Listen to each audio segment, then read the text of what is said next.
Here's the data from the end of the year judging. 39 photographers participated, 287 images, 52 prints, total 339. And thanks very much to our judges and those board members who helped do the event. It couldn't be done without everyone. So thank you very much. Here were the judges, Buck, Walter, Linda Richardson, and Fred Morton.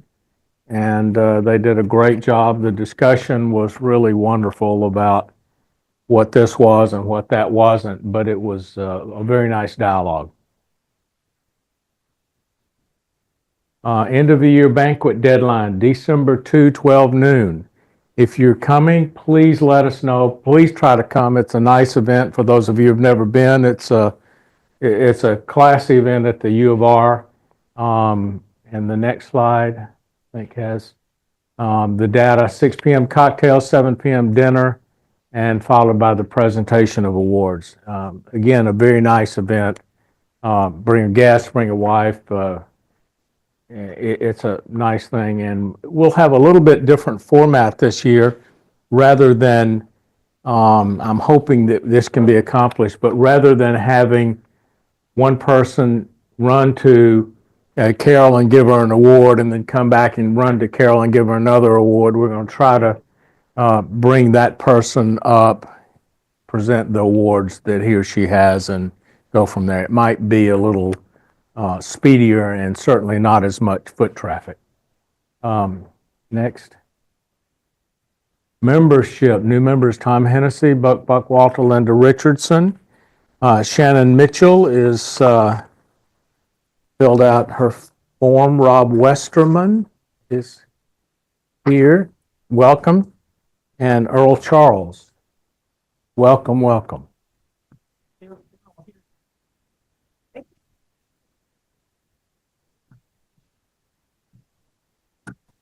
You can read the guest.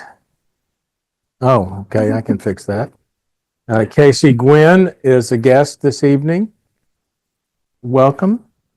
Shannon Mitchell, we talked about, and Roll Cole is here this evening as well. Great, thank you for coming. Any other guests that? Oh, did I miss it? Did it fall out? Oh, it's stuck here in the back. Mei-Ling Lau is the way you pronounce it? Yes. Welcome. Anybody else? Eric Franks, you're a full-time guest. Karen,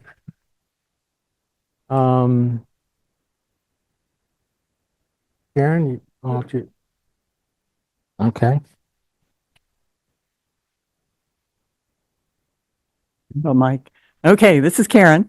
Jane Webb, our new vice president, with a little help from some friends, put together our 2025 meeting calendar, and that went out with your November newsletter, and Terry will have it up on the website soon.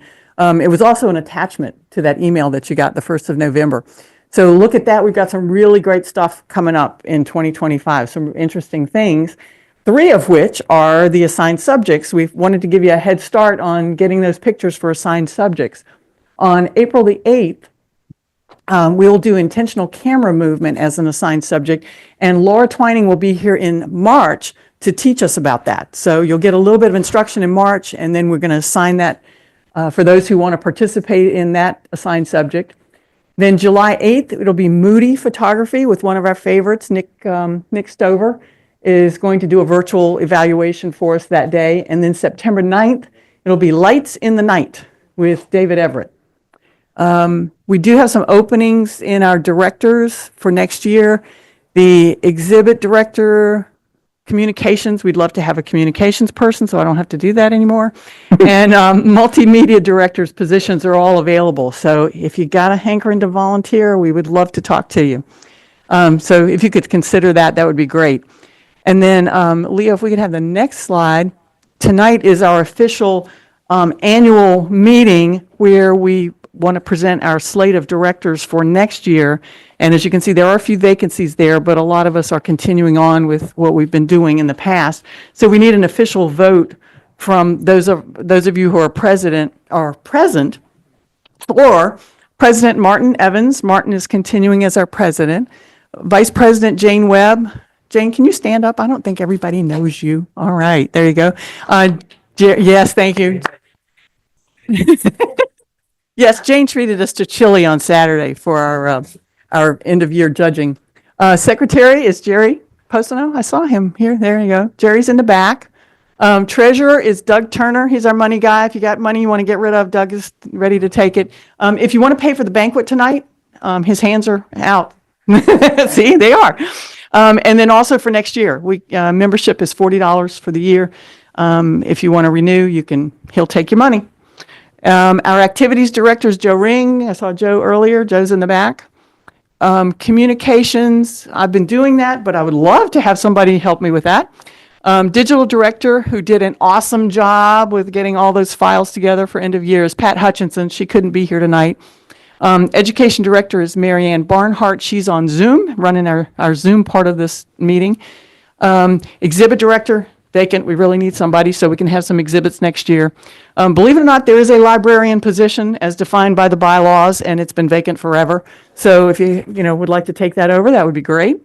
Multimedia, currently our wonderful Leo has been doing that, but we need somebody to step in. He's been doing it since the pandemic, so he needs a break. He wants to travel. Print director, Philip is not here. He was with us on Saturday organizing all the 52 prints that we had in our competition, but he's not here tonight, but he's also stepping down. I do publications. I am here. Oh, you are? Okay. I'm on here. Zoom. I'm actually here. Yes, on Zoom, yes. All right. Publications is me, Karen Davis. Webmaster is Terry Troxel. I saw Terry here a little while ago. Terry has been doing that. Our PSA rep is Carol Hageman. Carol is also here. That is a non-voting member, as well as the past president, which is a non-voting member. I don't think I saw Harold Lana. So that is our slate of officers. If I could get a second on the motion to accept that slate of officers, that would be lovely. Hey, Karen. Yes, Hey, ma'am. Before you put this forth, I'm missing there from membership. Oh my gosh. Yeah, I went over this list 3 or 4 times. Susan Reed. Susan is our membership director, and she's on Zoom with us tonight. I just want to make sure that the slate is official. The slate is official. We will add that. I'll add that to that. So yes, and Susan Reed, she's on Zoom tonight. Okay. Then I have a second on this, and all in favor, just a hand raise would be great. And these are our directors for next year. Okay, next. This was a little bit from Leo. Our meetings are out on YouTube. Anytime you miss a meeting and you want to go check it out, it'll be on YouTube. And he and I are working on a couple of spotlights. We're going to keep that a secret. So there'll be a few more spotlights coming up soon. And exhibits.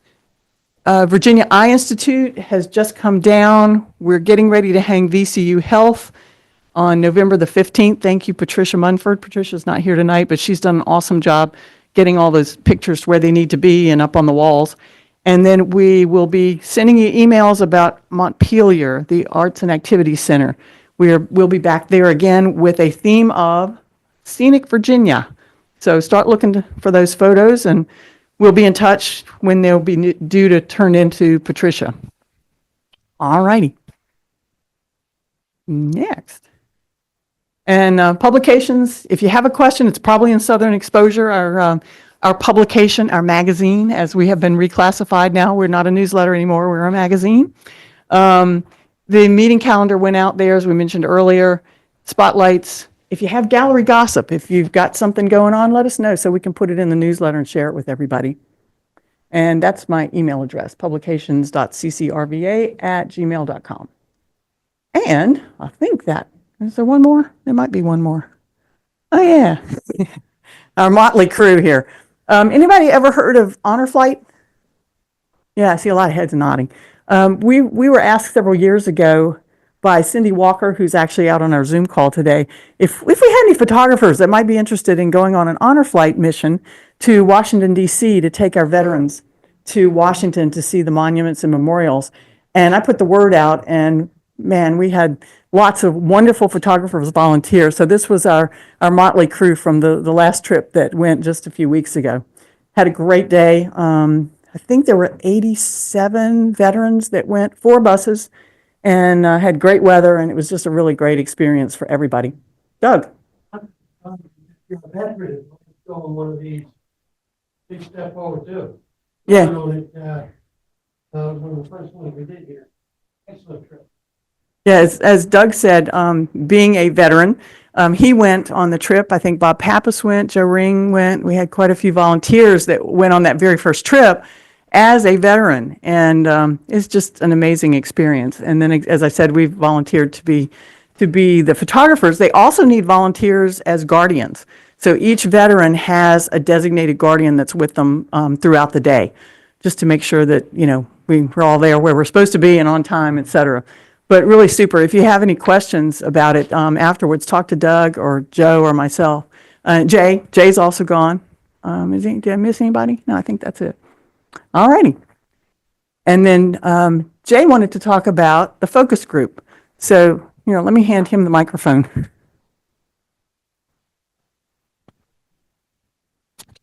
Next Monday, the Focus Group Club will have a program by Stephen Johnson.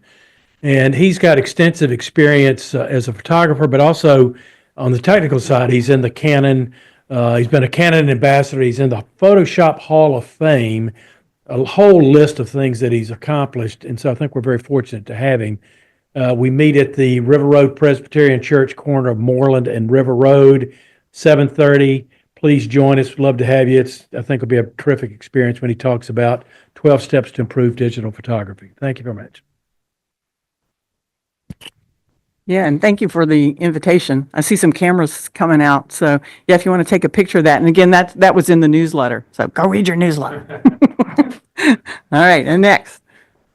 Okay, I wanted to, yes, sir. Carol wants a word. He wants a word. This end. Thank each one of you for being here tonight. I know you're in for a really, really big treat, but I wanted to really take this moment to share some big news that most of you probably already know.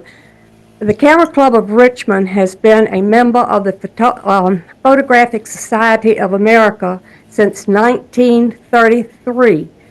And we have had our 90 years of membership, and the PSA has recognized that we are one of our starting member clubs. I think the PSA started in 34.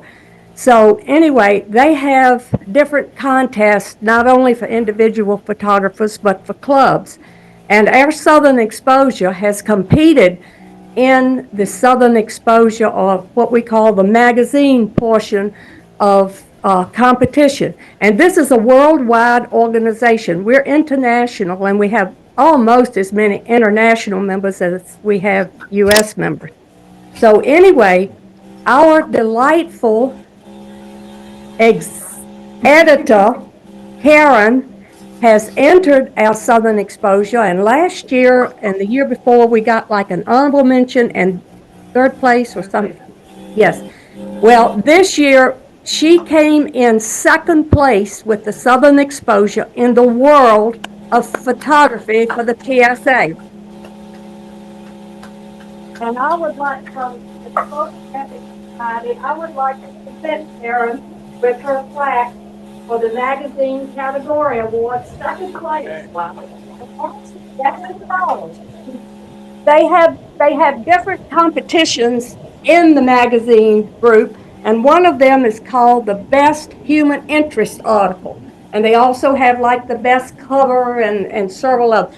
Well, Karen has won by herself the Best Human Interest Article, and it is a spotlight on Carrie Gottlieb, the article that she did and published in the Southern Exposure that won her second place in this world of photography. And we're just so proud of Karen, and you all are just treated to really, really great. So please read your Southern Exposure each month, because it's so worthy. You are just awesome. I'm so proud of you. So good.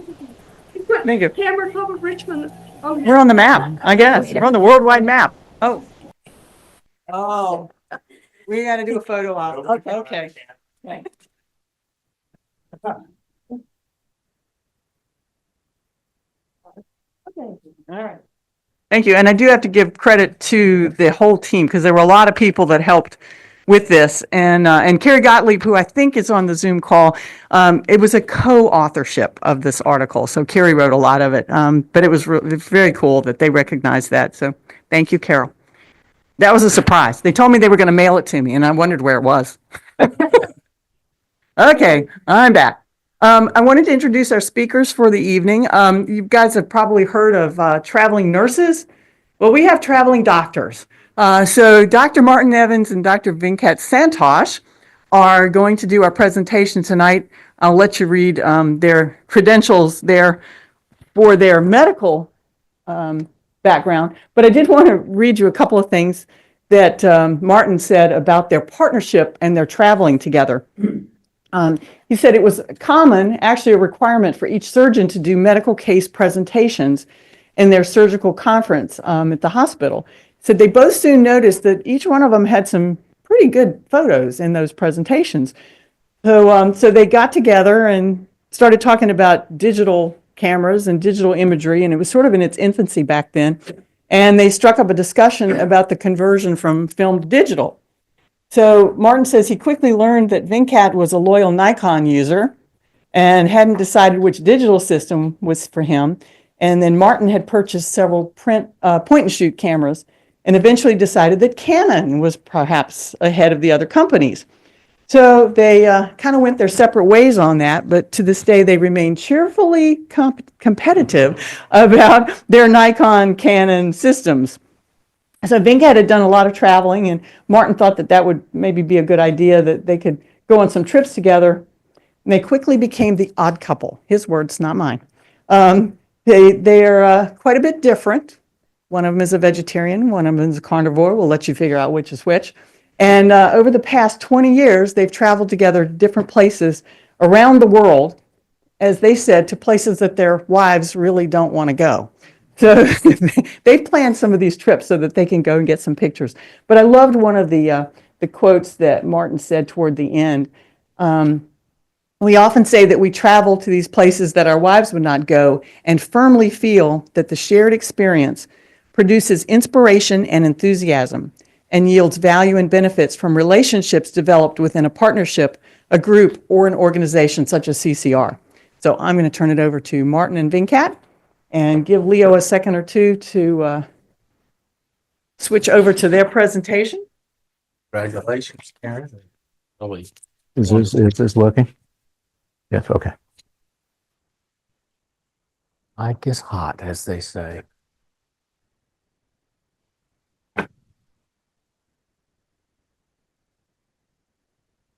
Travel photography was the topic that we were asked to speak on, and if you define that, you can come up with a lot of different definitions, and we'll work through that. But I thought that it could be family, industry, or photographer planned. We deleted the family snapshots and focused, at least for tonight's purposes, on either industry, meaning a professional photographer who has a website who will take you to iconic places, or industry. I went on a number of Canon-sponsored events, versus photographer plan. That is, we put our heads together and did it on our own. So next slide.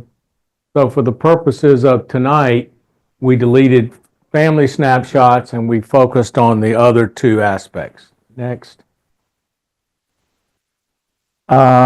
If you look at Wikipedia, it defines travel photography as a genre that tries to capture the essence of a place, maybe a well-known iconic landmark, vistas, or whatever.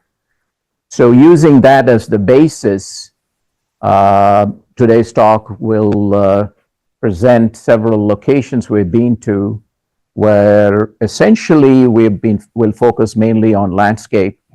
There'll be very limited presentation of portraits or cultural or architectural images so as to limit the discussion and the presentation. We're not going to be talking about selfies, Instagram, and Facebook posts, obviously. Next. As Martin briefly mentioned, the travel photography encompasses either workshops that are designed and organized by professional photographers who will take you to a particular site, have everything organized for you, and or photographer planned that we do ourselves. We do a lot of research, choose the location, and design the trip based on our requirements and our interests. Next. The industry or photographer planned one can provide access where the public is denied, and that's a clear advantage if you hire an industry-based person. They can offer some alternatives when weather or other factors change, but it can be expensive. It's obviously very informative. They know the traditions and the customs, and the sponsors expected to know the fees and what is fee-based and so forth. They're expected to get the best locations with the best shots and maybe even help set up the shot. But again, it comes with a fee on the photographer plan. When we plan it together, we have shared experiences and shared perspectives. So we know what we would like to do, where we would like to go, and how we'd like to plan this.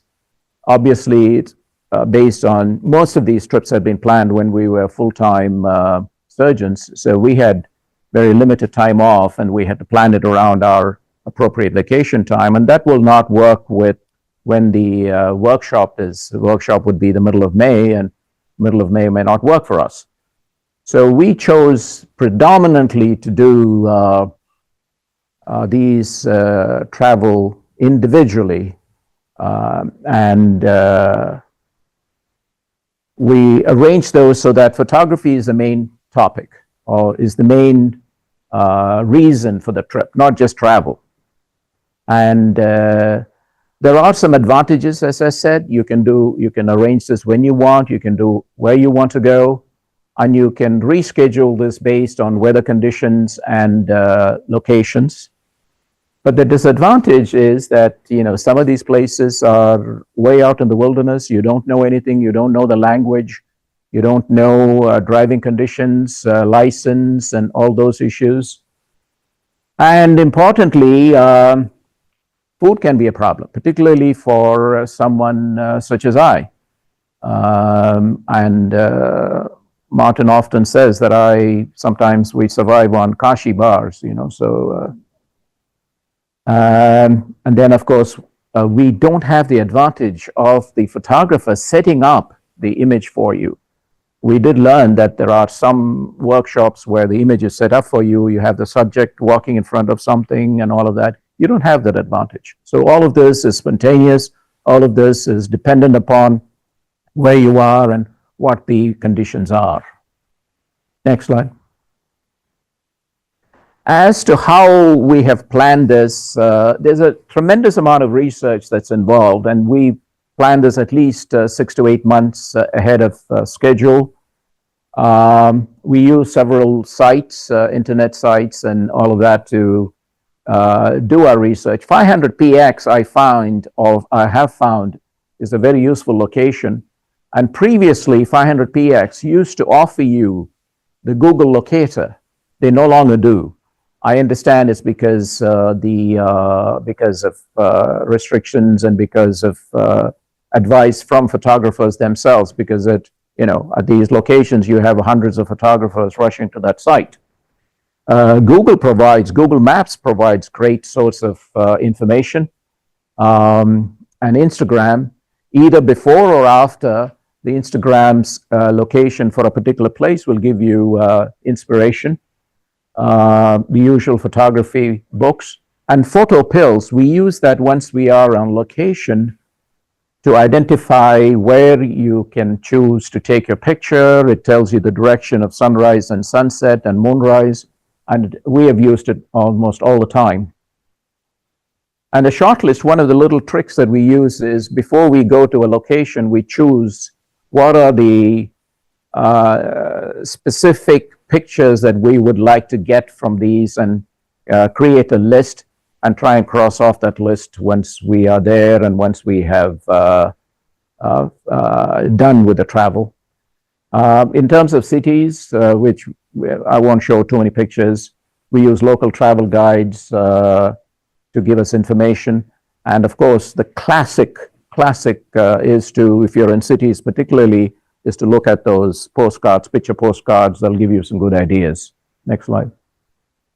On the photographic industry, these are some that we have participated in. Canon, I don't think they do this anymore, but on that particular trip to Yellowstone, they brought $300,000 worth of equipment, put it out on tables and said, take what you want today, but only use it today, and tomorrow swap with something else. Well, there was a 600 F4 that I couldn't resist, but they had all this equipment, you could try it out, and they had the Canon reps there to help you. It was invaluable, and they knew the camera menus like nothing else.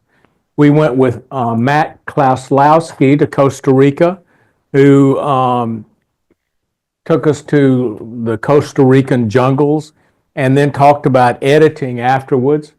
Mark Butler in North Carolina Bears, there's a place on the coast of North Carolina that has more black bears than any place in the country, and he was a great resource for that. Jim Clark in West Virginia at Autumn was also a wonderful resource. Claudia Daniels, we went with her and her team to the Azores. Chris Baker is a Nat Geo photographer that a lot of folks know, and he's famous for his Cuban images. And Brendan Van Saun in Namibia and South Africa. Van Saun has photo workshops all over the world.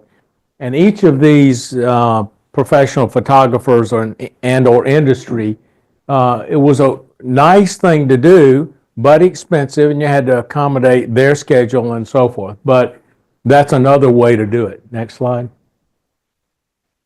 Next slide. You'll have to go down there. Just keep going down. These are all the different destinations that Martin and I have done together outside of photographer planned workshops. There are too many to be listed here, or for me to speak about them individually. And there are other locations where we have gone individually, either by I've gone by myself or he's gone by himself, which we will not include here. But these are all the ones that we have planned and done together. Next. I put this helpful hints in there because I thought it was valuable. Next slide. My daughter did a summer in France, and we went to France during their 4th of July, which is the Eiffel Tower seen here. My wife had recent knee surgery. She had a brace on, and before we went back to the airport, she wanted a photograph of the three of us standing somewhere. So she takes her brace off, puts her crutches down, and we took the picture. That set off every alarm in the de Gaulle airport, and it went crazy. And they called the next level up. My daughter speaks French, and she's having this discussion with all these people, and it was driving me crazy. What are they saying? What are they saying? Turns out that when you put your equipment on freshly not mowed grass, but that's been fertilized, and the fertilizer has nitrogen in it, it will set off every alarm in North America. And they x-rayed her crutches, they x-rayed her brace, they held us for almost 2 hours, we almost missed the plane. Next slide. So, it went one too far. So be aware that the nitrogen and the fertilizer, if you drag your bag through a grassy area that's been recently fertilized, it will set off the alarms like crazy, as will some of these other things. So beware. And they don't let it go. They will keep x-raying, they will keep wiping the thing, the wipe test, crazy. Next. A few hints, additional hints about travel. Always have a backup camera. You may have your favorite body, but please make sure that when you're traveling long distance, you're traveling internationally, have a backup camera. Martin and I were standing at sunrise in Bryce Canyon and getting ready to take the picture, and his camera wouldn't work because in the cold, his camera froze.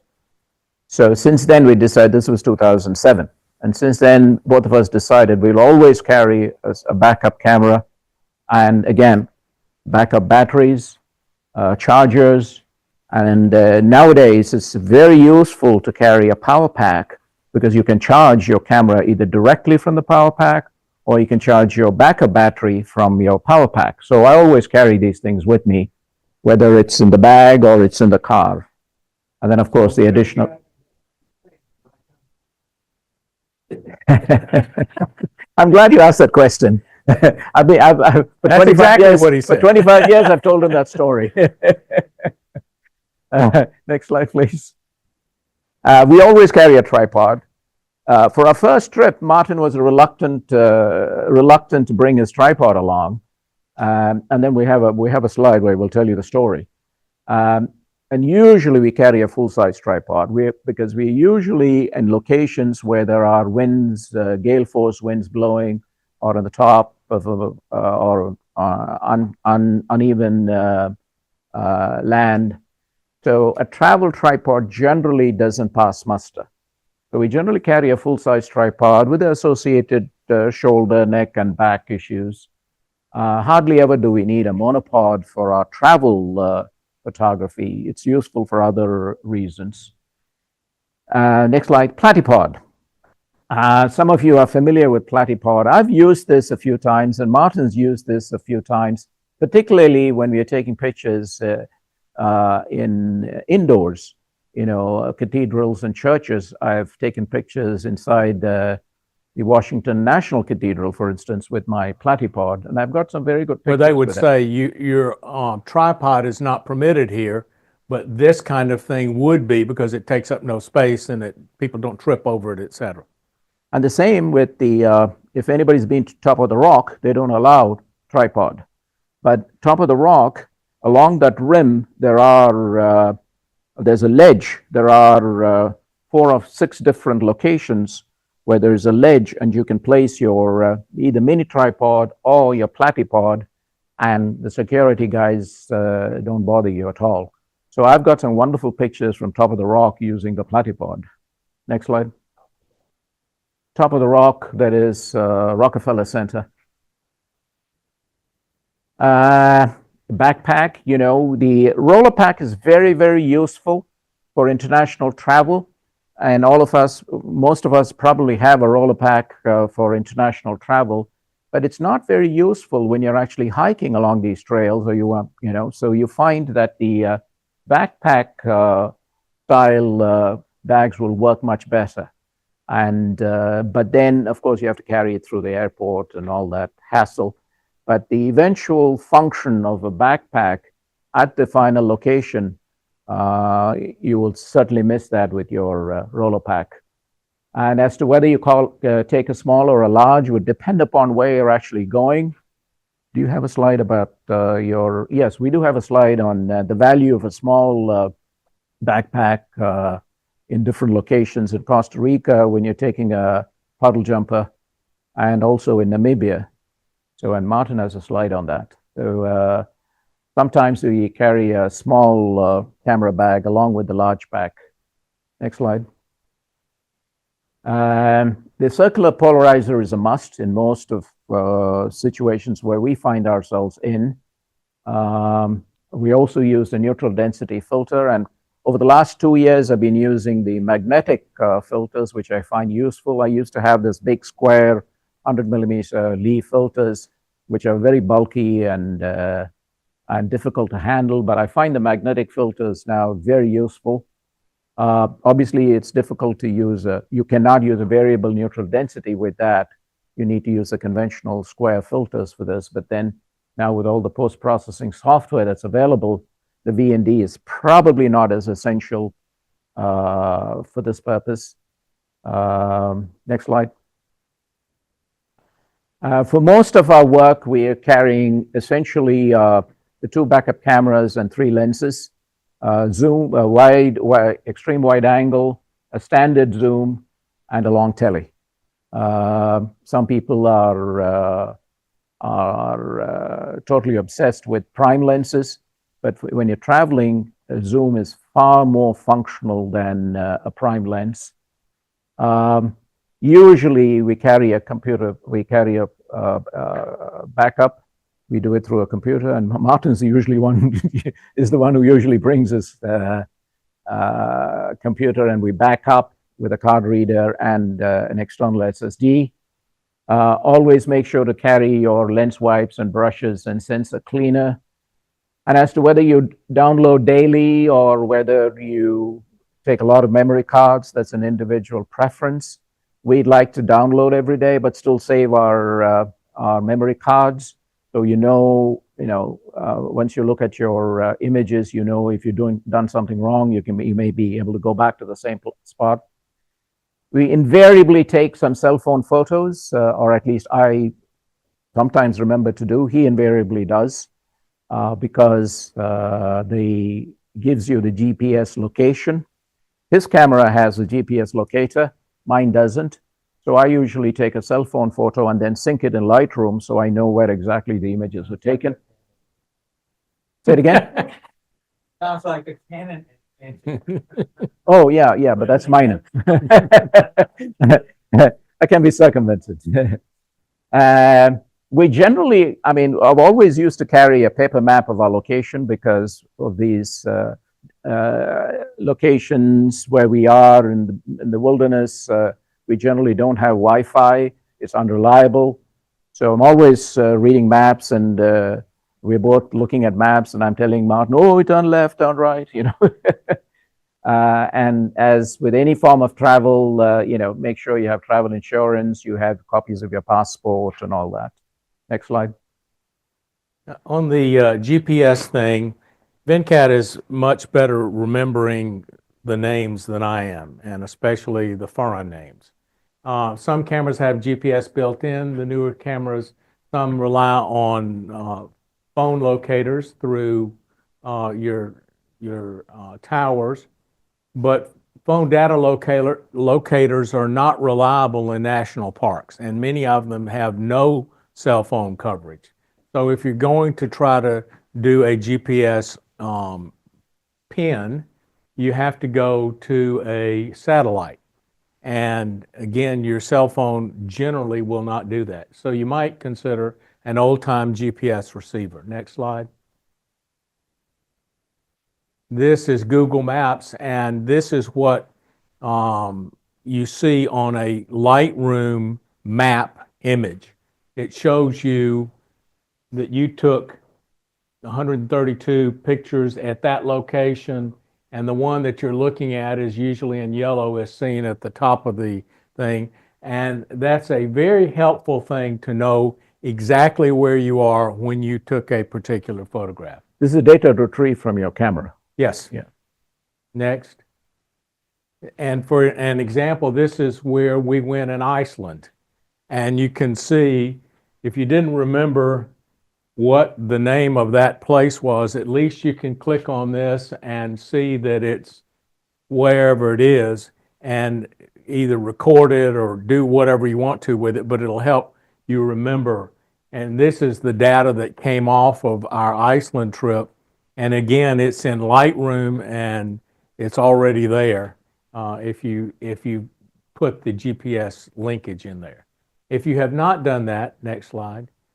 I'll give you an example. This is a photograph that I took in Nova Scotia. Next. And this is what it showed if you zoom in. That is where I was standing when I took that photograph. So again, if you didn't remember, it was on Meat Cove Road, then you can say, this was on Meat Cove Road, and you remember that by this helpful aid. Next. And his tripod was there, and 2 minutes later, my tripod was there in the same spot. Yeah. No, no, the GPS in the phone is towers, and the GPS in the gadget is satellites. Okay. And so this would be what you would get if you did a GPS phone linkage, which is very valuable, especially if you don't have the GPS thing either in your camera or a GPS locator on top of it. Then you take a photograph of where you are, and you can get this kind of data on your phone. So, but the key is if you don't remember to do it, then you look at some photograph, oh, where was this? That was 4 days ago. Remember Martin, we were on the top of the, yeah, and you can recall it that way. But if you have some linkage objectively, it sure helps. Next. Next. We went to Iceland. The prime season is between June and September. There are road closures after September. We went in mid-May. The ferries don't run until June, so we were limited in some aspects. There's no aurora because it's usually October to March. And we went in nearly summer. It never gets dark. The problem with that is I'm usually the driver. Venkat is usually the navigator. The problem with that is he keeps navigating. Martin, we got to stop here. It's 12 o'clock at night, Venkat. I know, but they're still light. They're still light. So you can take photographs forever. Next. In Iceland, and maybe some of this has changed, but the stores close early, especially gas stations. So you're driving along, and at least for us, you had to have a credit card with a PIN. Now, people have debit cards with PINs, but most of us have a regular credit card and it does not have a PIN. We are driving along. I try to get gas. It's calling for a PIN. I don't have a PIN number on my credit card. Venkat fortunately did, and we were able to get gas. But if you go, be aware that that can be a real problem because there is nobody in Iceland in the middle of nowhere. And many of those gas stations are unmanned, Right. even during regular working hours. They're autopilot. The wind and the doors. And next slide. And we'll talk about the wind and the doors in a minute. We actually went to Iceland very early. This was before it became immensely popular with the traveling crowd. We went, I think, 18 months after the most famous volcanic eruption, which closed off all flights to Northern Europe for 2.5 weeks. And we felt at close quarters the harsh environment. There was still some lava blowing across the roads as we were driving by. There are no trees. They talked about a forest of trees, and there were about a dozen of them, and that's about it. There are no trees there. And the wind, my God, the wind. It can be horrendous. Next slide. We were in this iconic location, Vesterhorn. Many of you may have seen this picture. There's Vesterhorn, there's Easterhorn. This is in Southeast Iceland. There's an iconic peak, and there is sand, there's black sand, which doesn't show very clearly on here. You might see it in the next picture or video. Maybe a video. And it was blowing like crazy. Can you get the video on that?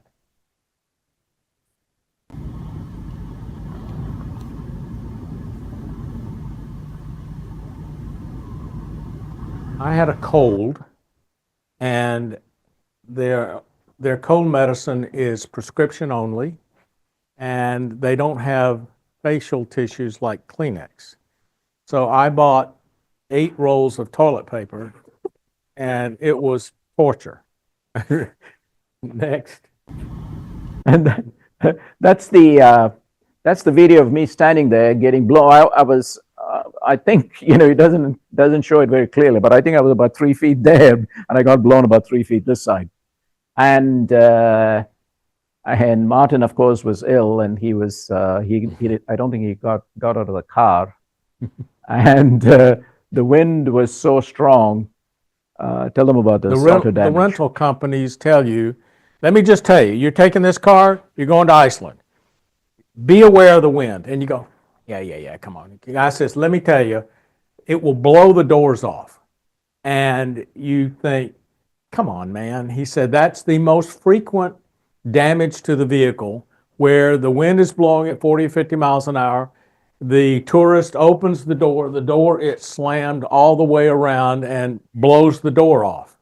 And that's not uncommon there. And when you go there and you open the door, you go, oh my God, this is really, it's very, very real. Next. In Iceland, we did both the Golden Circle as well as the Ring Road. More than 80% of people who go to Iceland just do the Golden Circle, and the Golden Circle is essentially the area around Reykjavik, the Continental Divide, the Parliament, and the geyser and the first Godafoss waterfall. So 80% of people just do that, but we did the entire Ring Road, and we have a map showing what and where we did that. The names are extremely difficult. And much as Martin might say that my pronunciation of those names are better than his, they're not much better. Next one. This is the Golden Circle. As you can see, some of these names. Next one. This is the entire Ring Road that we did. The one thing we did not do was this area up here in the northern western corner. We didn't have enough time. There were issues about the ferries and all of that. But otherwise, we covered the island pretty well. Next one. A little over 2 weeks. Look at the names here. Well, there are letters that aren't on the keyboard. Well, we had the rental car with the built-in with navigation, and we had this English. Next slide. Oh, next one. Okay. Yeah. So this is the navigation. Oh, this is your navigation. Yeah. Oh, yeah. This is the navigation that we had.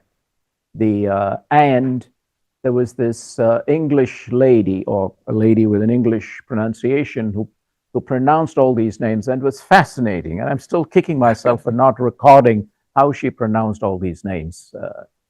But you would hear this lady, and she'd turn left at Brockenstad or deep, and you'd have to, oh, okay, that's what she's talking about. Yeah. Next one. So in summary, for Iceland, there are no Kleenexes, the restrictions on the cold medicine. And I said, you know, we're doctors. I go in the pharmacy, and the lady said, you're not a doctor here. And we don't give out cold medicine because it's all prescription only. And things like that are simple, like Afrin and Coricidin and all these over-the-counter medicines, are all prescription things there. So I was miserable with my cold. I'm sorry? You can take it with you from the States, but I am told that on occasion they will confiscate them if they find them on your entry. Something else that is challenging in Iceland is, for a vegetarian such as I, is food. It's improved a lot now with tourism having improved, but at that time, food was a challenge. While Martin was feeding off horse meat and horse meat soup, I was on grass and you know. So that could be a challenge if you have certain dietary restrictions. Next slide. This is in the Golden Circle. This is where the North American and European plate separate. And I'm sure many of you have heard of this. You can actually see where they are separating. And I understand they're actually separating at about 6 centimeters a year. So this was taken in 2011. So it's probably much wider now. So you could have jumped across then, but now you probably can't. Next one. There are a lot of things that people are get published from their trip there. Puffin is one. Next. Their horses are, some of them are wild, many of them are wild. Many of them are used for horse meat stew, which is their Icelandic stew. It's awful. But the horses are beautiful. Next. This is in southern Iceland, Reynisfjara. These are sea stacks. And we were standing here, and about 10 minutes later, there were about 10 of us standing here, and about 10 minutes later, the tide had come up about 20 feet up there, and half my tripod was underwater. So this was kind of a dangerous shot that we took. Next. This is the same location, and you can actually see those sea stacks further up there. So here we're actually standing up on the high up on the cliff. This again is a black sand beach in Reynisfjara. Next. This is just to show how harsh the place is. And you can drive for miles like this. The mountains were 50 miles away, and there's nothing there except this lava and the lava sand and this road. So, this is their vegetation, which is non-existent. And, but it's a harsh environment. Next. Their geysers are interesting because if you've ever been to Yellowstone, they have protective fences and signs and so forth. They do have that here. It's a string. It's a string strung between little 1-foot sticks. And so if you can't figure out not to get in the geyser, then, but. And there are no warning signs. No warning sign, very few. Next. This is yours. Gullfoss is interesting because the water flow is coming this way, and yet the outflow is perpendicular to it. And it was a neat thing. Next. Svartifoss. It's not easy to get to. I mean, this is a 5-mile hike. Yes, but it was gorgeous when we got there. And again, not much signage, not much clue as to how to get there. Next. Buerafoss is gorgeous, and they've essentially roped it off. You can't get there anymore through the standard way. There were too many tourists, too many people, so it's not really easily accessible at all now. Next. This is some guy here that we know standing on a cliff photographing that. As you can see, again, it's my jacket billowing behind me, the strength of the wind. Difficult place. Next. This is a neat story because back here, hard to see, but there are people back here, and you can walk behind this waterfall. Neat as it is, I walked back there. I had a plastic wrap on my camera, but all the mist with the camera didn't work anymore.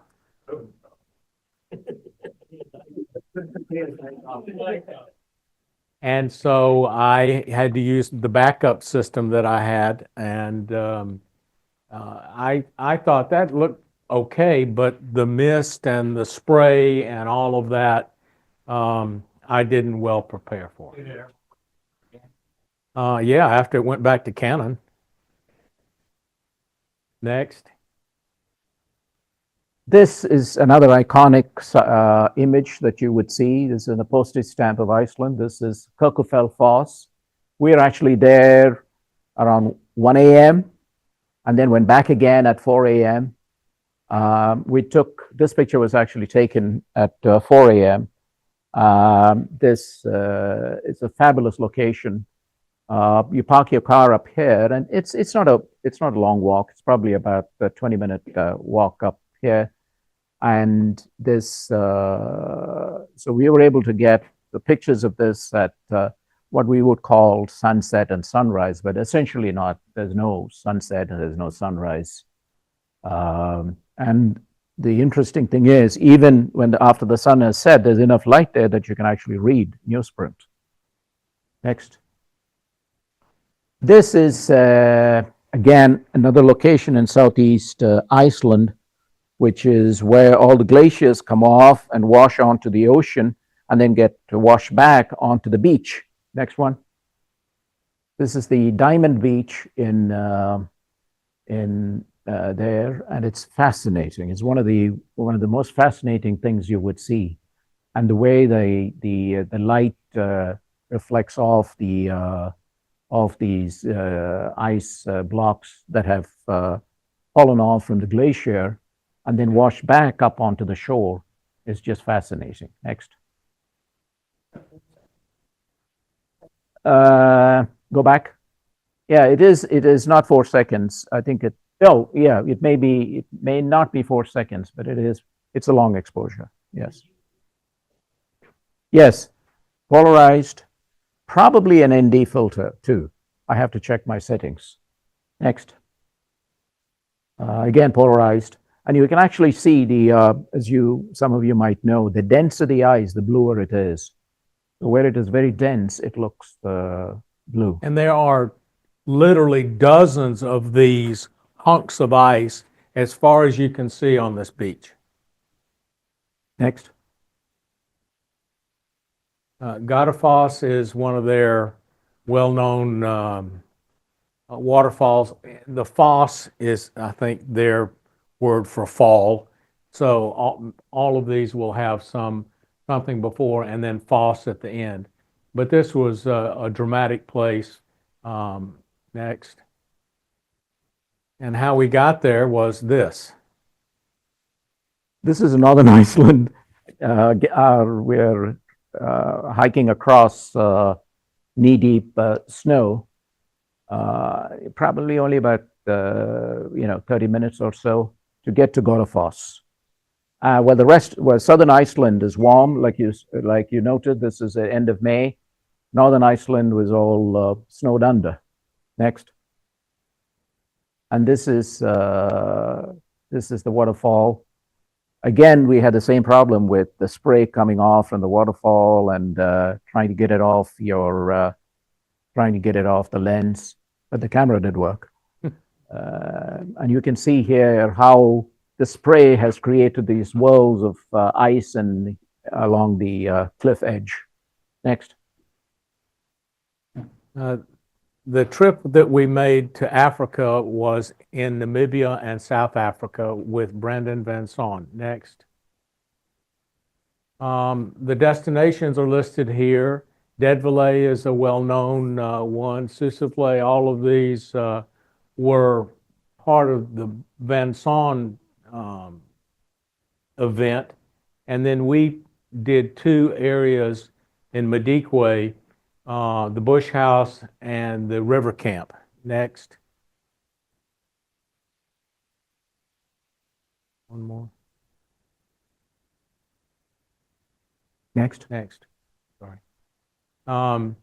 This was again out of the GPS locator, but Namibia is huge and it's uninhabited and it's just massive in terms of its size.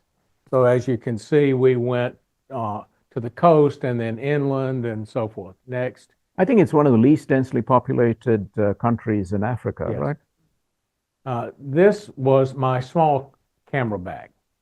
And the reason that was so critical was on the small puddle jumper, they limited you to 15 Kilos on your, and they weighed you and the bag together. So. Yeah, they weighed you in the bag, and then your suitcase became almost your camera bag. So you could take not much clothing if you wanted a lot more camera. But this was my camera bag, and this fit in my suitcase, and it was right at 15 kilograms. Next. some hints for Africa. There may be many of you have gone to Africa many more times than I have, but you don't put dark or bright clothing on because it attracts the bugs. And if you go to West Africa, you don't have to take all the shots and prophylaxis medication that you would if you went to East Africa, because the bugs in West Africa are much less common. So you can avoid the shots if you go to South and West Africa. The weight limit we talked about. You take your medicines. You try to avoid lens changes, and you don't get out of the vehicle. And there are lots of stories about Americans who don't listen to the instructions.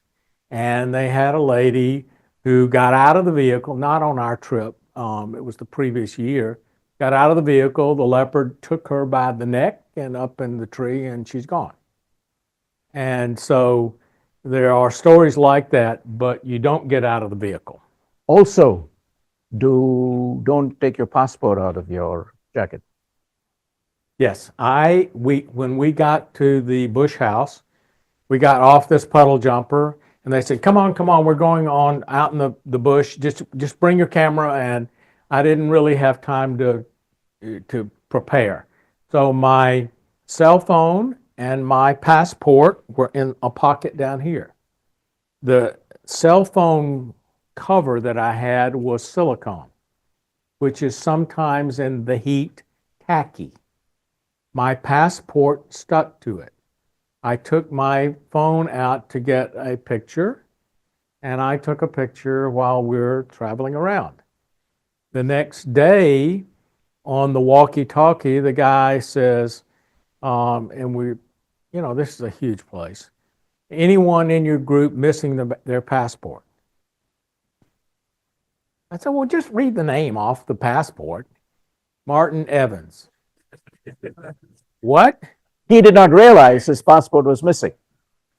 And it was found in the bush in Africa, 10 miles from where we were. And one of the guides saw it, picked it up. Better to be lucky than good. Next. Just so they have some unique rules. All of these places have single-use plastic is banned. So if you were to take a bag full of something, groceries, whatever, they're going to take your plastic bag. They prohibit single-use plastic bags. Next. Quiver tree, weird tree, one place I think in the world, but this is the way it looks. Next.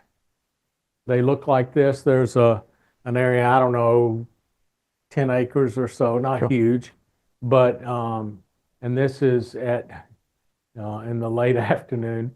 And they said, now, when you go there, don't put your camera bag down, because when it gets dark, it's really dark here. And most of you have black camera bags. Yeah, I know where my camera is. Well, it became night, and you couldn't see a thing. You had a flashlight, but it is, where's my camera bag? I only took 2 steps, and you get freaked out because your camera bag is on the ground somewhere. And each rock looks like the other one, and each tree looks like the next one. Yes, and it is dark as can be. Next. This is to show, just to demonstrate, sort of like Iceland. There ain't nothing here. And you drive for 6 hours like this. Next. Coleman Scoop, the abandoned diamond mine that people photograph all the time with the sand coming in and the door stuck cattywampus, but it is, in its prime, it produced 1 million carats a year. So it was a productive mine, and the town that was built around this is now being consumed by the sand. Next. Like this. Next. Dune 45 is well known because of its curving lines. And Namibia is known for its red sand dunes. Next. Oryx and animals are not frequent, but you can get photographs not unlike this where the oryx and the red sand dune are in the same shot, not uncommon. Next. This is where we were camping between the outer gate and the inner gate in one of the game preserves. And the idea was that we could get to the area of interest more quickly if we were between these two walls. But this was no luxury tent. Next. Dead Valet is photographed all the time, and you see images a lot from there. It's the sea. This used to be the ocean, and this is salt, essentially salt sand. The trees are petrified, and this is a pretty big area. Next. And this is what you see all the time. The blue sky, the red sand, and the salt pan on the ground. Next.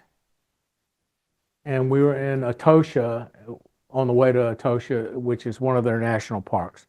The picture was neat because the animal is Godzilla. It's just a huge elephant. And this is one of our guides who was sticking his head out, and the elephant did not want us there and was essentially blocking the road. And we, where are we going? We're not going anywhere until this elephant gets out of the way. Next. There's a video. The purpose of this is people say, well, what's the most interesting thing? For me, this is summer.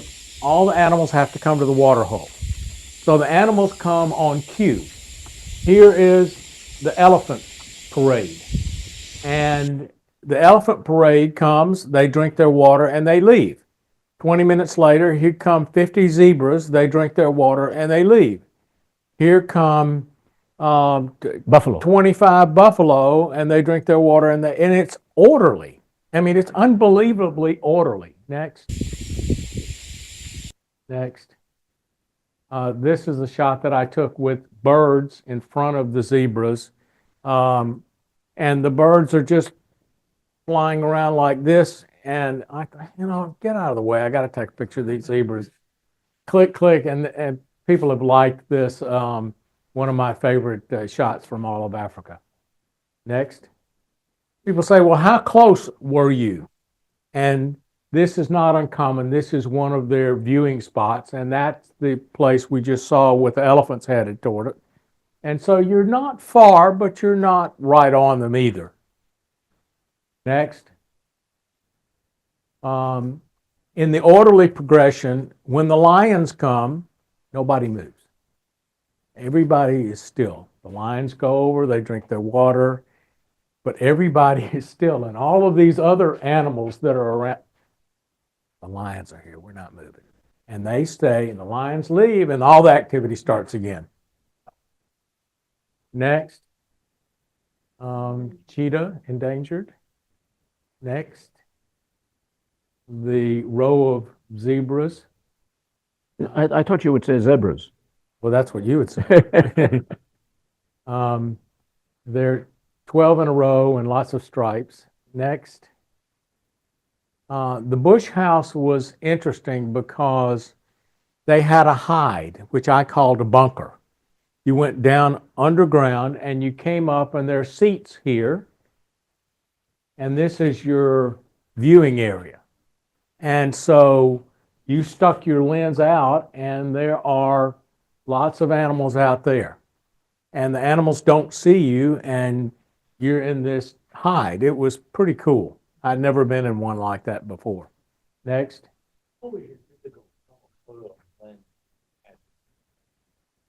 1 to 500. When we went to Costa Rica, I rented a 600 prime, and I said never again. It came in its own suitcase. You had to lug it around. You and the lens got weighed, and it was a real pain in the ass, and I would never do that again. But this is the kind of photograph that you get from that hide, that bunker. Next. One of our earlier trips was to Patagonia.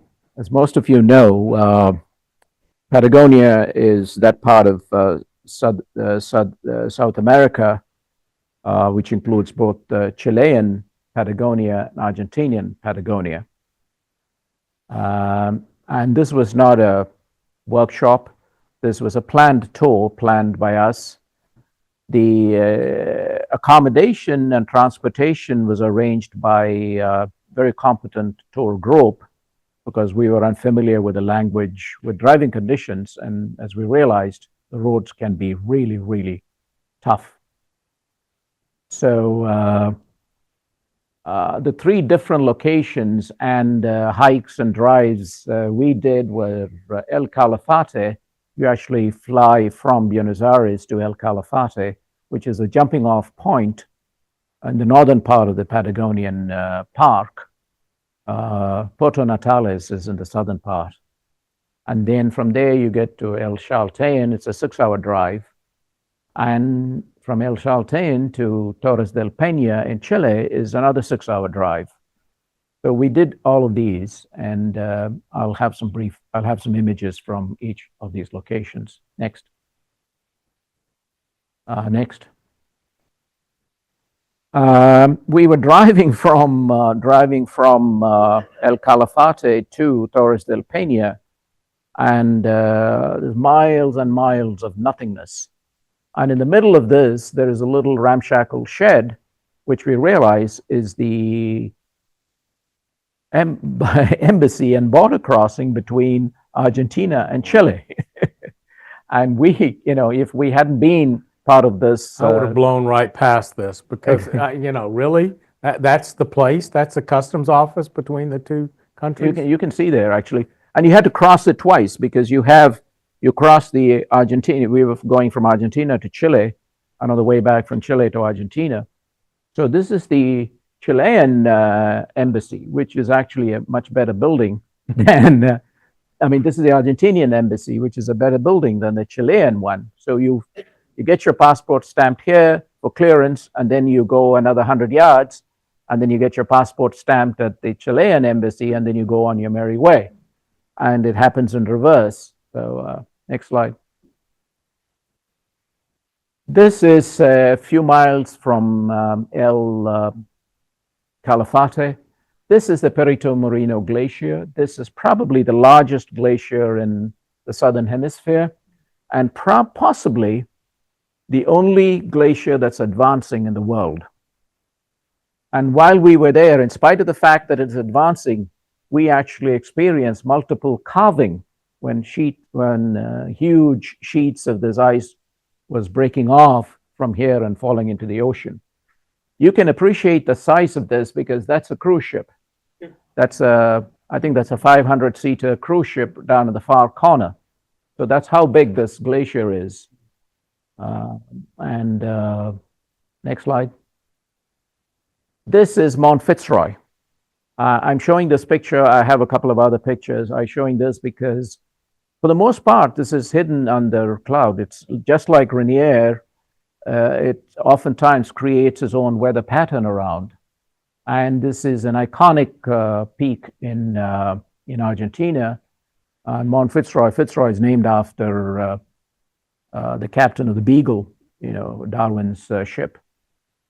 Next one. The previous picture was taken early afternoon, was on a 4-hour hike from our lodge, and this was taken on our return maybe about an hour later, and you can see how the conditions have changed between then and then, about an hour and a half difference. Next. This is actually Fitzroy that's hidden, and that's another glacier in front of Fitzroy. We actually couldn't get to it. This was an all-day hike. We started at 6 in the morning and came back to camp about 6, 7 in the evening. And this was midway between in our hike. And on that particular day, we experienced every form of weather change: snow, hail, gale force winds, rain, and dry weather. And unfortunately, just at the very hour or so when we were actually getting ready to hike up to Fitzroy, because there is another hike from here, from this lake, the winds were so strong that they wouldn't allow anybody to go up. So we couldn't actually go up Fitzroy to get the classic image of the lake and Fitzroy.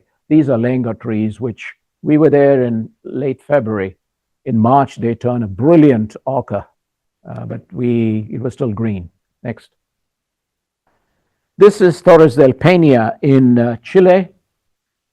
These are trees that were burnt in a forest fire. Some stupid camper left his fire overnight and destroyed 200,000 acres of forest. As you know, we had a guide. We were about a dozen of us. We were climbing up this incline, and the guide said, careful, when you get over the crest, you will face very strong winds. So get low down, otherwise you'll get blown off. He said, if you think you're going to get blown away, kneel down. I said, look at me. Do I look like I'm going to blow away? And the guy said, just wait. And we had a lady who last week was literally blown off the hill. She was a very thin lady, and she was blown off the hill. So we got to the top of the hill, and I'm thinking, yeah, come on.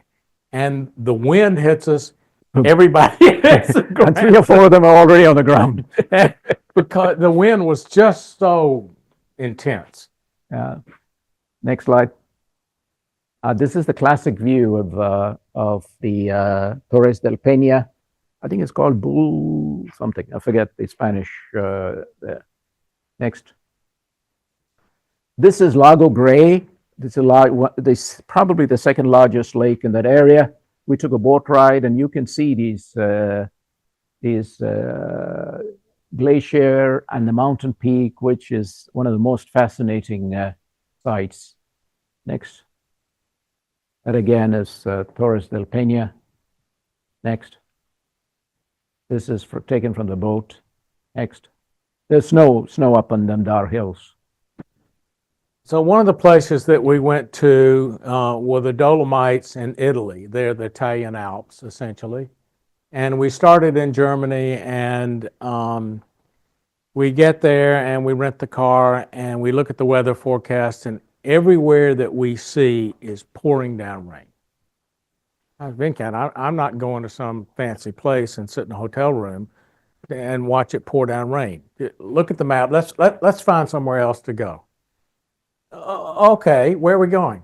I don't know. Let's name some places. So we start naming places, and we decide that we're going to go down here where it's not raining. We're supposed to be in here, but that's the only place it's not raining. Genoa. Next. And I took this shot when, the blue sky looked not bad. Next. We went back and went to Lake Como, and it was nice there too. Next. Carreza Lake, the weather system blew through Europe and through Italy, and we got some nice weather. The Dolomites I thought were gorgeous. Next. This is the classic view of Tres Seme and Lavaredo, or whatever it is, and That's the trail, and that's you can see a couple of hikers there. We hiked all the way along that down to the other side of Trechime, but we didn't go all the way across. We just went down to the other end to 12 o'clock. Yep. Next. Cortina, I thought was just gorgeous, and it was one of those places that you stand there and you go, I don't know if I'm going to be able to capture this, but this is pretty damn scenic. And the town here and the towering mountains in the background was just fantastic. I think one of the Olympics was held there as well. Winter Olympics, yes. Winter Olympics. Next. This funny little geology was interesting because you end up seeing it a lot more than you think. We took a gondola ride to the top of this mountain, and this is obviously pushed up, but you see this all the time. This happens to be green now, but you see it sometimes when it's snow. But this little thing and Trail. this little trail on the edge of this geology formation, I have seen, when you walk through Costco and you see all the TVs and they've all got a fantastic picture on the front of the TV. This one, I tell my wife, we've been there. Yeah, Martin, I know. Next. Same idea. Next. Canadian Rockies, probably one of the prettiest places I've ever been. This actually was a second location that we'd been to together. We planned it all by ourselves, and we did all 5 of the famous parks in the Rockies. We did Banff. Most people who go there do Banff and possibly Jasper, and along the Icefields Parkway. But both Martin and I agree that the prettiest of the 5 parks there is Yoho National Park. And the prettiest part of Yoho is actually Lake O'Hara. There's a picture there that I'll show you later, which will, and there's a story associated with it. We also did Kootenay and Kananaskis, which are less well known, closer to Banff. Next slide. This is Lake O'Hara, and this is a part of Yoho National Park with limited access. They allow only 3 or 4 bus loads every day during the summer months. It's closed off in the winter months, other than for skiing from Athabasca. I think it's from Mount Athabasca. And we were lucky to be able to get onto this site and get on the bus. And it's a 10-mile, actually 10 kilometers from the entrance to the park. And we were hiking up. We go to the little camp, and we look at the map, and it said, this says difficult, this is easy to moderate. We'll take that one. And we are hiking up here. And before I come to that, can you see the color of those 2 lakes? That's Lake O'Hara, turquoise. This is Mary Lake, green. And it's fascinating that you can see, while you're up there, you see 2 lakes right next to each other, separated by a mere 150 yards or so, and they're different color. And we are hiking up this. You can see the trail here. We're hiking up. We're being huffing, and you can see that's me carrying the backpack, camera bag, and tripod, and all of that, huffing and puffing, and about an hour and a half, 2 hours up here. Venkat, we see a short sign. of breath? Well, yeah, we see a sign that says 2,300. And Martin says, we're only at 2,300 feet, and we have done only 600 feet.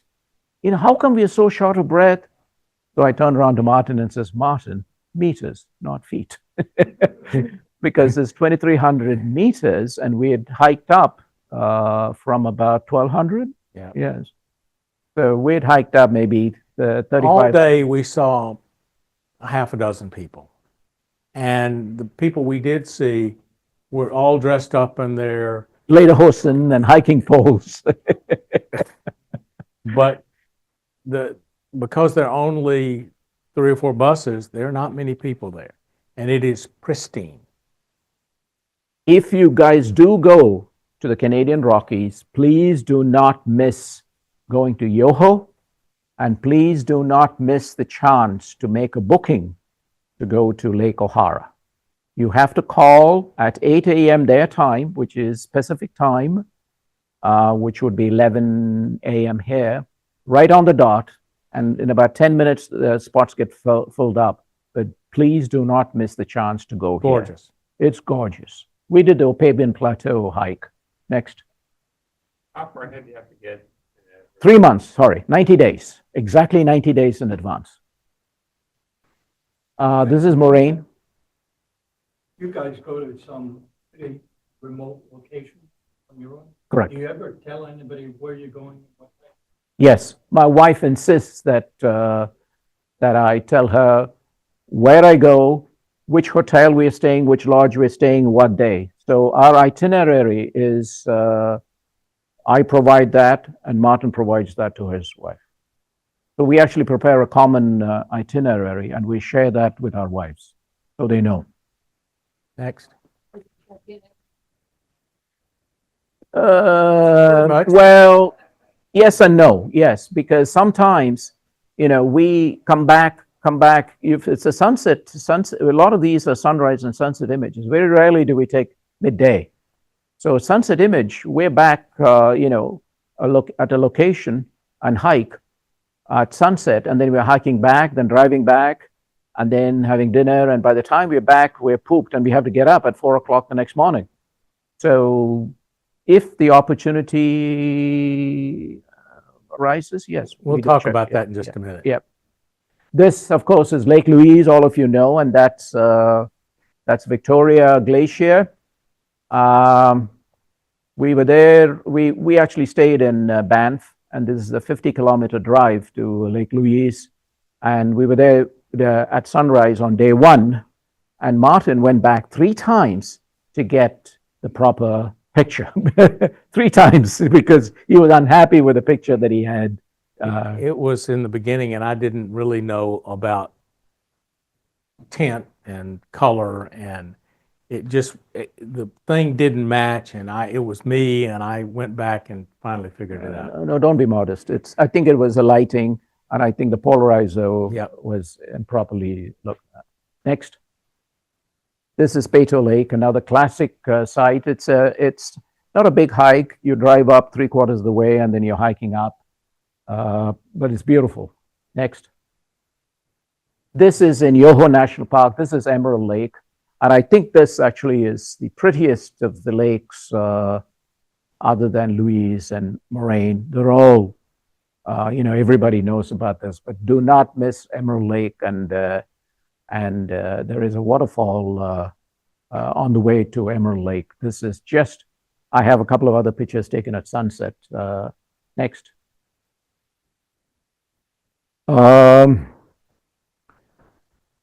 Going to the other end, eastern end of Canada, we did this in the fall of 2021, at the time that COVID was still active.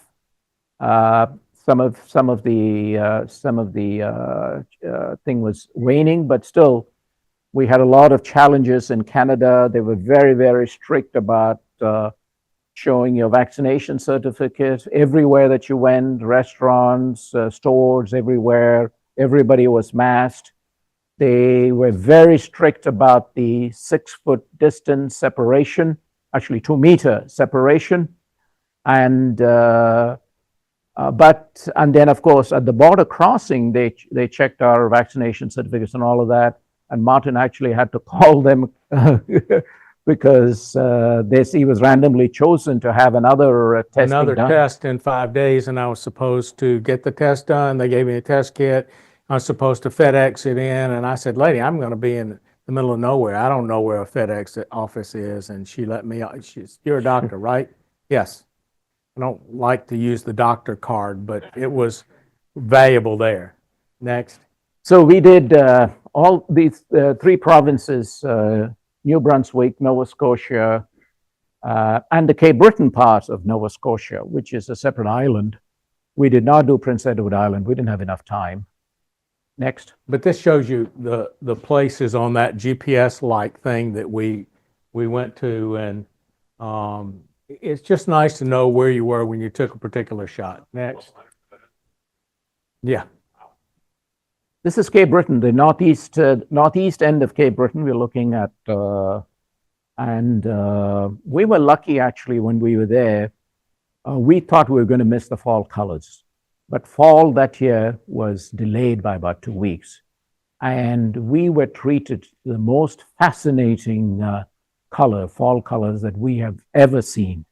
We've been to different locations, upstate New York, Vermont, New Hampshire, West Virginia, Smokies, Colorado for fall colors. But this is probably the best fall colors that we have seen. You will not see such crimson reds anywhere else. Next. Your call, mine? Classic shot of Fishing Village in Nova Scotia, and there are a lot of these around. Next. Peggy's Peggy's Cove. Cove Lighthouse, that the waves crashing on the stones and the lighthouse there. Next. People talk about the Bay of Fundy, or the flow of the Fundy. It's 30 feet difference between high and low tide. This is obviously low tide, and you can walk into this thing, and then 6 hours later, next, it's all covered in water. And the water is not pretty. It's churning all the time because of all of this flow. But the moral of the story is, don't get caught halfway out there when the tide is coming in, because you'll be stranded. Next. These are some of the shots from that whole trip. Next. I thought it was really quite nice. Next. Doesn't project as well, but this is a carpet of yellow from these trees, and it was undisturbed, which you'd never see anywhere in this country. Next.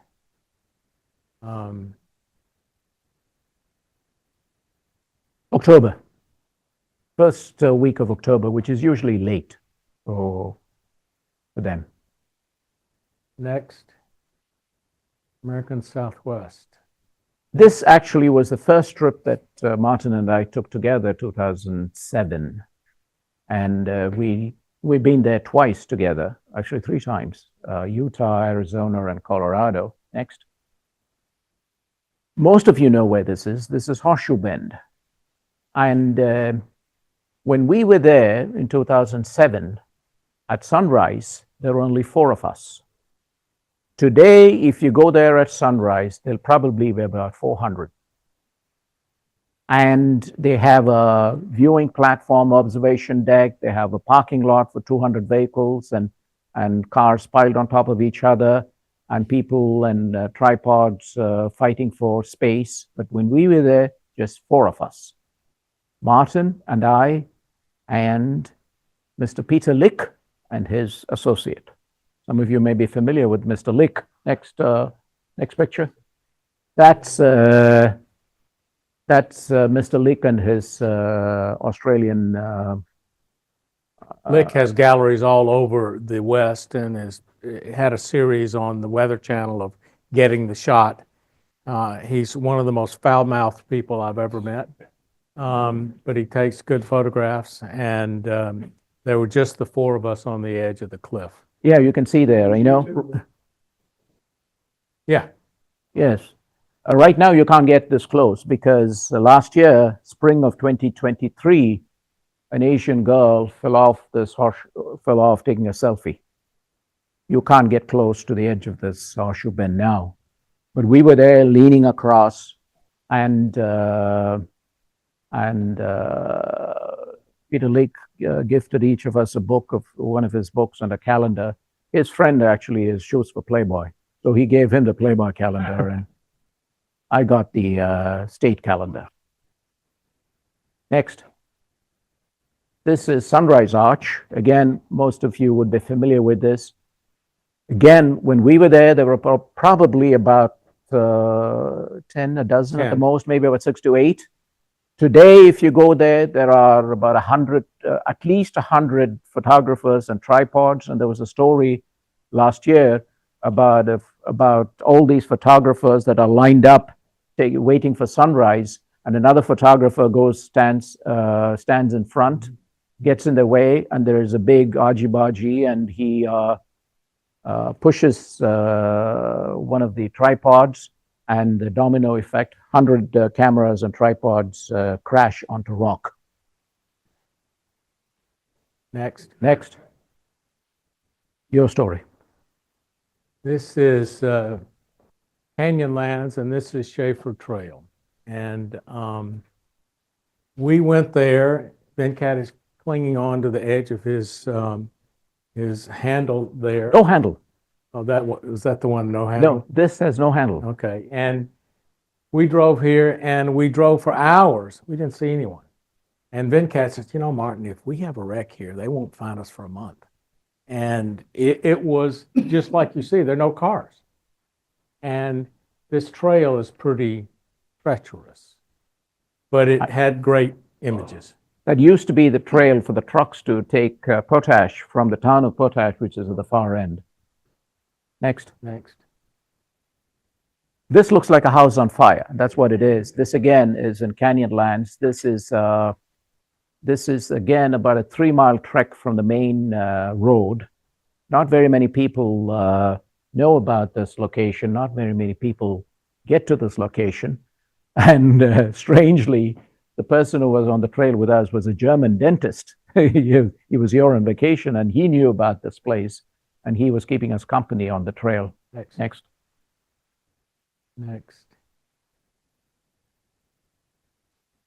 This is Maroon Bells. I'm told this is the most photographed peak in in the U.S. This is at sunrise. Next. This is Mirror Lake. We hiked in the dark. We hiked for about an hour and a half to get to this at sunrise, and it's a classic site where the sun just hits the peak. Next. The aspen, beautiful colors. Next. Aspen again. Next. Engineer Pass. This is a neat story. Engineer Pass, we decided that we wanted to do this. So in Denver, we rented a 4-wheel drive vehicle and said, yeah, that's fine. We're ready to Lake City. Next. This is what we rented, a Ford Edge. It's a 4-wheel drive. And we decided to go into the tourist place and say, we've got this 4-wheel drive. Will this be okay on Engineer Pass? And she comes out of her little hut and says, yeah, that'd be fine. Next. The Engineer Pass, 20 miles off-road, 4-wheel drive required, moderately difficult, novice off-roaders discouraged. Venkat and I look at each other. We're smart guys. How hard can this be?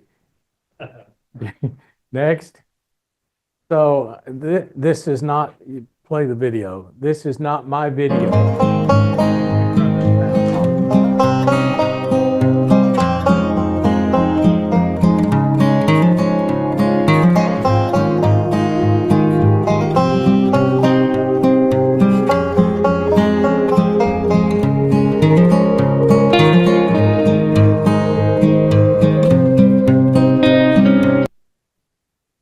Not my video, but it's going to demonstrate what we wanted to show. The trees are gorgeous along this way. This is the road. That doesn't look that bad, Venkat. How's the look over here on the edge? Martin, it looks pretty rough. Well, it gets a little rougher. Somewhere along this point, a guy comes out in the middle of the road and says, "Stop, stop." What do you mean stop? He said, you can't take that car up there. It's 4-wheel drive, sir. You can't take that car up there. Why not? Well, did you notice that this is our car and this is now the road? Did you notice that your front bumper is hanging? What? So we get out of the car and the front bumper is dragging on the ground. What do I do with this? So I wrench it off and put it in the trunk. And we take it down to the downtown, and I said, can I put this is what is completely missing. And I said, well, what can I do with this? And the guy says, throw it away. What? Throw it away. They'll never know. And so, okay, so this is the road. This is the road. These are actually our pictures, and this is what we were on. we rented a proper vehicle, and as you can see, it's pretty rough. Actually, on day one, when we were on the Ford Edge, I was walking in front and directing Martin and say, okay, go to the left, go to the right, because we had the boulders about this big on the road. But you can see it is like this, and it is, how hard can this be, But the scenery was gorgeous.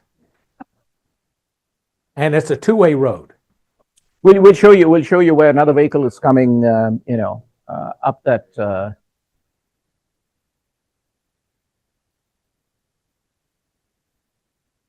there we go. And that's coming the other way, so you got to get up on the, So our vehicle was like this at probably about 30-degree angle. but you can see it's pretty hairy. And the end of the story is that we take the car back to Denver. We take it through a car wash. We turn it in at night. Nobody says anything. We haven't heard from them yet. This is the road that we took. Next. Was this the video? Oh, video's still going. But this was one of the hairiest parts of all. Very narrow, beautiful aspen trees. And Venkat opens the door, he said, oh, I don't have any place to stand. Take the picture from the window, just. Next. Let's stop. Stop, okay. Yeah. So the answer, Do you want to get to the last slide? yeah, go to the last slide. Go through these real quick.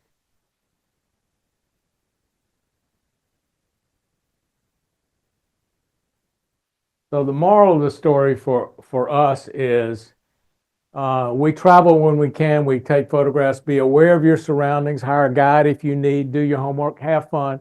And if you can go with a photo buddy and make it so it's not a solo sport, you do better. That's all we have for you. I hope you enjoyed it. Any questions? Even though we have differing camera systems, I'd like to think that we have similar styles. We have similar mindset. We have commonalities in ideas, thoughts, and where we would like to go, and that helps tremendously. And I'd like to mention that we have worked together as surgeons, and we have taken care of very difficult patients. We operate together, and that's how we kind of felt the Respect for each other, both academically and in photographic world as well. So, and that really, really helps. You need to have a friend, a companion that you can work with, even though they may have different dietary restrictions. I think at the end of the day, I think my photographic count is now 600,000. I take probably 10 times the number that Venkat does. I took 57,000 pictures in Africa. You took about 5,700? 5,700, yeah. Because I set mine on burst and do 30 a second, and I wasn't sorry about that.